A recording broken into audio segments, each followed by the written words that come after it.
Welcome to Hood Champion Boxing and Sports. In boxing, you find a way to win, you find a way to lose.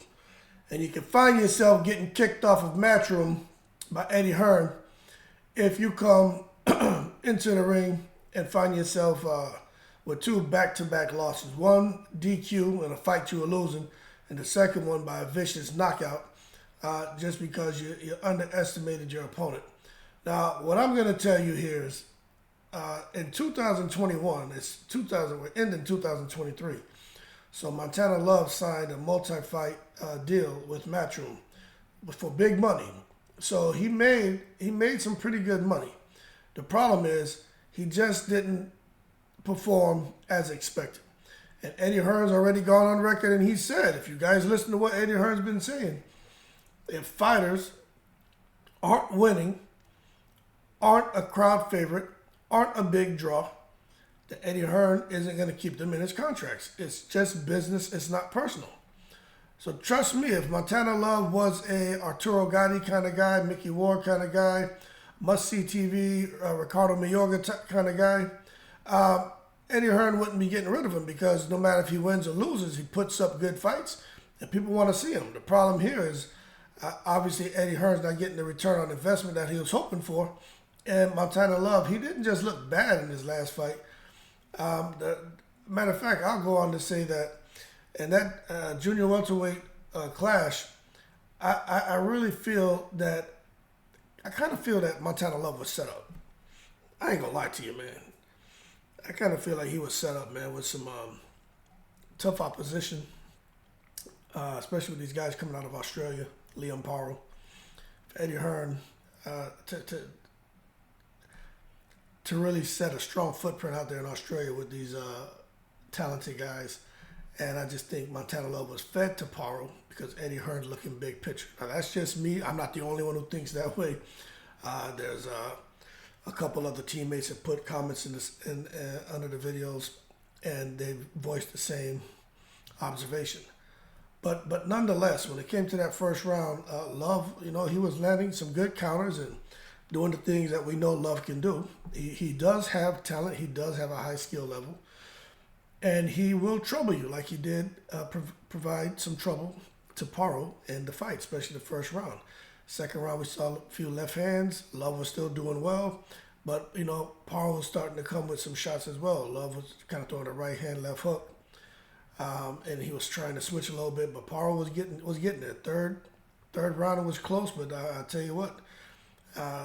The fourth and fifth round was more of a chess match, but you could see that, Love probably looked more uncomfortable than Parle. But I will tell you, man, that it was a huge uppercut. A huge uppercut, man, in the sixth round. That was pretty much all she wrote when it came to Montana Love because he went crashing to the mat. Then he got up and then a left hook dropped him right on his back. And, again, he's beating the count, so he's got the heart. He wants to continue. But when you got a guy like Parle who's on you and you're hurt, there's just not much you can do. And the referee ended up stopping the fight, which I think they should have. Now, that being said, with Montana's Love showing that he doesn't really have, and this is boxing, so, I always say, look, if they'll let you kick somebody, then kick them. Whatever you can get away with, do it. I'm not saying it's right. I'm just saying make the referee do his job, okay? But Montana Love showed that he can get frustrated, a little hot-headed, that sometimes the professionalism will leave the ring, and that's how he got DQ'd in this fight. You can see there were some times where he almost wanted to, turn into a street fight brawl and risk disqualification. But nonetheless, Eddie Hearn's watching that, and he just decided that this looks like this is going to be the end for Montana Love. So if he drops Montana Love, I'm not sure what Montana Love is going to do because when you're a guy who's coming off of 2 defeats, and the way he lost, so convincingly with getting knocked out against Parle and the fact that he got disqualified in the fight before that, it just makes you wonder where can he really go next? And I wish the best for that guy, but the climate is such a tough climate right now for fighters, and just thinking that someone's just going to go and pick them up. When you take a look at Montana Love, man, the guy has a record of 18 wins. Pull this over. 9 by KO, so a 50% KO ratio. He has 2 losses. One of those losses is by knockout. He's standing 5'8", 68-inch reach, southpaw. I personally think he's right-handed, just fights as a southpaw because it's like everything depends on his jab and hook. That back left hand doesn't really seem to be his go-to punch when he's in trouble. So I think he's right-hand dominant, so I think he's naturally right-handed. Fighting out of Cleveland, Ohio. But just when you take a look, something I want to show y'all here. He fought in 2022, right? He got disqualified. Then before that, then after that, he fought a year later, here December 9th, where he got knocked out. So inactivity killed him.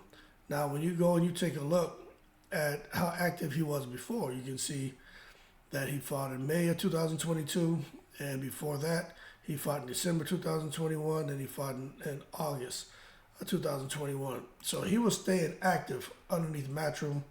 Unfortunately, man, he just wasn't able to get the win. Now, Deontay Wilder, people are talking about how Deontay Wilder should quit, should leave boxing.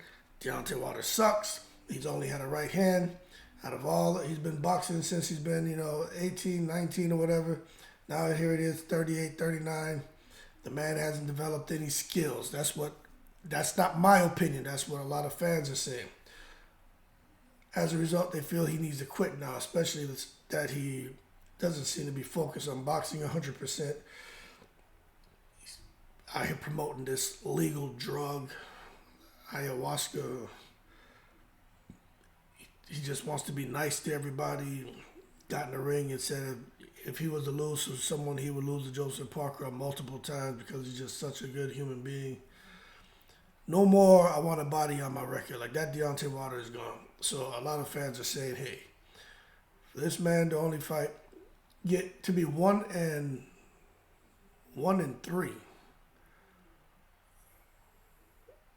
1-3. One win. Out of his last 4 fights, he only had 1 win. Fans are saying it's over for Deontay.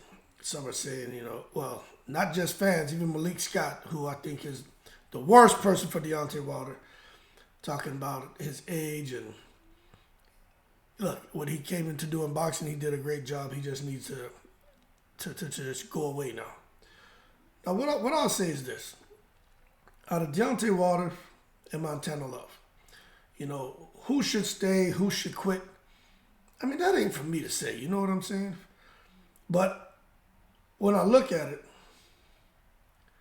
I think Deontay Wilder has more of a chance to say, you know what? Let me splash some water in my face and wake the hell up and get back to business. I think he has more of a chance of continuing to fight on and finding that success that he had. I would say in the right up to the first Tyson Fury fight. Because in the first Tyson Fury fight, it was a pretty good fight, even though Fury was outboxing him. But Wilder still looked like he belonged in there, in my opinion. And then we know what happened over the course of the 12 rounds and knockdown and the draw. But the second Fury fight forward, and Robert Helenius, I don't really count that win. You could just see that there's some things there that Wilder obviously has to improve on, and there's some things that showed up in the ring that weren't there and that weren't necessarily good, and I think we need to attribute all that to Malik Scott. But I think Wilder, no doubt, like I said, if he splashed a little water in his face, put down that damn devil's tea that he's been drinking and hallucinating, I think Wilder can definitely continue and be just fine. Some people feel that Deontay Wilder is no longer feared. Fighters don't see him as a threat anymore, and when they come in the ring, they're just going to jump on him. Now, I've done videos on Anthony Joshua and Deontay Wilder from over a year ago, probably going on 2 years now, a year and a half ago, where I was saying, I think Anthony Joshua, if he and Wilder were to fight, Anthony Joshua needs to jump in the ring, get in the ring, and jump on Deontay Wilder cold. That's your best shot, because you catch him cold with the kind of power that Anthony Joshua has. It just takes one to just barely graze Deontay Wilder, and Joshua will find himself getting a quick first round knockout. And I compared that to Daniel Jacobs. and Peter Quillen. You got to catch the puncher cold, and that's what Jacobs did, and that's why I said Anthony Joshua could do the same thing to Wilder. But that being said, when it comes to Montana Love, look, I'm going to be honest with you. He obviously, like Wilder, according to what a lot of people say, Wilder's a one-trick pony, just the right hand. Montana Love seems to be a guy who's just a single-handed fighter as well, jab and hook, right hand. But I'm not really sure what Montana Love can do at 140 pounds. I'm be honest with you. I know he's fought at 147 before, but I'm just not sure when it comes to Montana Love.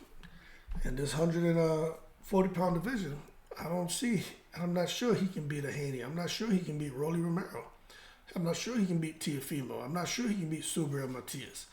You know what I mean? I'm not sure he can beat those guys. So I don't know where Montana Love goes. I don't know what he's going to do next. Should he continue fighting? Of course. No doubt about that. I mean, Montana Love, people talking about he should quit. I mean, he's only 28 years old. Deontay Wilder's 38. It's a 10-year difference. But I just think Montana Love, his upside, I just don't think he has a huge upside. I think because of his size dimensions and the weight class that he's fighting at. I mean, look, Montana Love's in trouble. From 140 to 147, Montana Love's in trouble. Obviously, he doesn't do well when he gets hit. And those boys that went from 140 to 147, those guys can crack. And if you can't get through a guy like Liam Paro, what makes you think he can, bubble up and get through some of the elite fighters at 140 pounds? Now, don't get me wrong. The best fighter doesn't win the fight. It's the boxer who fights the best on that night. But we just got to be, we got to be real here about Montana Love and his upside at 140. I just think he's in a lose-lose situation. Now it looks like Eddie Hearn's going to be dropping him. May not have the promoter, the machine, the money machine behind him. So he may be in a horrible, horrible spot. But I wish him the best of luck, man. Now, Deontay Wilder, I think Deontay Wilder, as long as he decides to continue boxing, I think he's always in a good spot because people are always going to be sitting there just waiting to see, what's going to happen with the big right hand. Is he going to get back to using the jab? There's not a lot that Wilder needs to do. It's very simple. If Wilder can just figure out his jab again, stop making unnecessary movements, the right hand, and tighten up the left hook. And some people are probably gonna say he should have been doing that years ago. Well, he was doing it up until recently. I think Wilder will be fine, man. Now, as far as beating AJ, beating Tyson Fury, beating Usyk, beating Andy Ruiz, I don't know. I don't know. I'm not gonna sit here and say, oh yeah, he beats him. Nah, hell no, I can't come and do that. Wilder has some work to do. But I'm not so sure he's got time on his side because you don't necessarily see guys. It's not normal to see fighters as they get older, past 35, 36. And somebody says, oh, what about Bernard Hopkins, hood champion? Screw you. Yo, get out of here. There may be a one-off here and there. Maybe a two-off here and there. But all these fighters getting 35, 37, 38, and when you see them getting stronger and faster and more definition in their body and muscle mass, punch resistance improving, the hell out of here. I ain't trying to hear that, man. That's not normal, people. But Wilder, maybe he's just, aging, and his performance looks normal. He's aging gracefully, and it's just a natural progression that we're seeing. But as far as the whole title, quit now, Montana Love or Deontay Wilder, which one? I think it's up to them. Wilder's made a lot of dough, so he can do what the hell he wants. Montana Love, I don't think he's made that kind of money. And I don't know what he's doing outside the ring. Who knows? He probably has great investments. I don't know. He could be a multimillionaire. He may be broke as a joke. I don't know. But what I will say is, if they have an opportunity, especially a guy like Montana Love, who has some skill, and he can get somebody to get behind him, he can get active and string up 3-4 good wins against some, CB level opponents.